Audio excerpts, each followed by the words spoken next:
Telugu story time for kids official.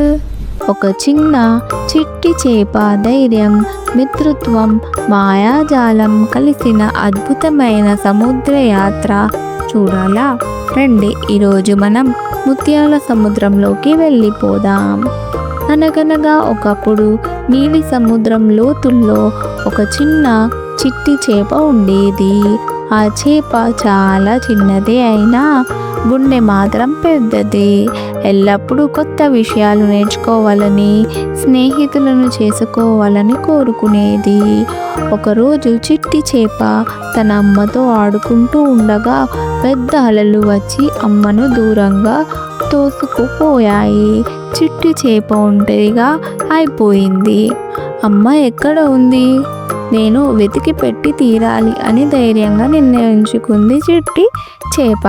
ముత్యాల సముద్రంలోకి ప్రవేశం. చిట్టి చేప సముద్రంలో ఈదుతూ పోతూ ఒక పెద్ద ప్రకాశించే గుహ దగ్గరకు వచ్చింది. ఆ గుహ పేరు ముత్యాల సముద్రం. అక్కడ పుట్టే ప్రతి ముత్యం ఒక రహస్యం చెబుతుందని చేపలందరూ చెప్పుకునేవారు. కానీ అక్కడికి వెళ్ళడానికి ధైర్యం కావాలి, ఎందుకంటే పెద్ద పెద్ద చేపలు ఉంటాయి. చిట్టి చేప గుహలోకి ఈదుకుంటూ వెళ్ళింది. ముత్యాల సముద్రంలోకి వెళ్ళగానే ఒక చిన్న తాబేలు కనిపించింది. అది చెప్పింది, నీకు ధైర్యం ఉంది చిట్టి చేప, కానీ ఈ సముద్రం సులభం కాదు, నేను నీకు తోడుగా వస్తాను అని చెప్తుంది. తర్వాత ఒక చిట్టి పీత కూడా చేరింది. అది తన చిటికెలతో ముత్యాలు తెచ్చి చూపుతూ మనం స్నేహం చేసుకుందాం అంది.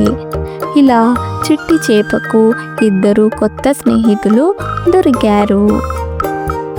అంతలో ఒక పెద్ద సొరచేప వారిని వెంబడించింది. చిట్టి చేప భయపడిన తన తాబేలు మిత్రుడు వెనుక దాక్కుంది. పీత తన చిటికెలతో సముద్రపు ఇసుకను చిమ్మింది. అందులో నుంచి బయటపడ్డ ప్రకాశవంతమైన ఒక ముత్యం సొరచేప కళ్ళలోకి పడింది. అది మైమరిచి ఆ ముత్యాన్ని వెంబడించేసరికి చిట్టి చేప మరియు తన మిత్రులు సురక్షితంగా బయటపడ్డారు. చివరికి వారు గుహలోకి అత్యంత ప్రకాశమైన ముత్యం దగ్గరకు చేరుకున్నారు. ఆ ముత్యం మాట్లాడుతూ చెప్పింది, చిట్టి చేప, నీ అమ్మ ఈ సముద్రపు పూల తోటలో ఉంది. నీ ధైర్యం, మిత్రత్వం వల్ల నువ్వు ఆమెను కలుసుకోగలిగావు అని చెప్తుంది. ముత్యం మెరిసి ఒక మార్గం చూపింది. చిట్టి చేప ఆనందంగా ఆ మార్గంలో ఈదుకుంటూ వెళ్ళి తన అమ్మను చూసింది.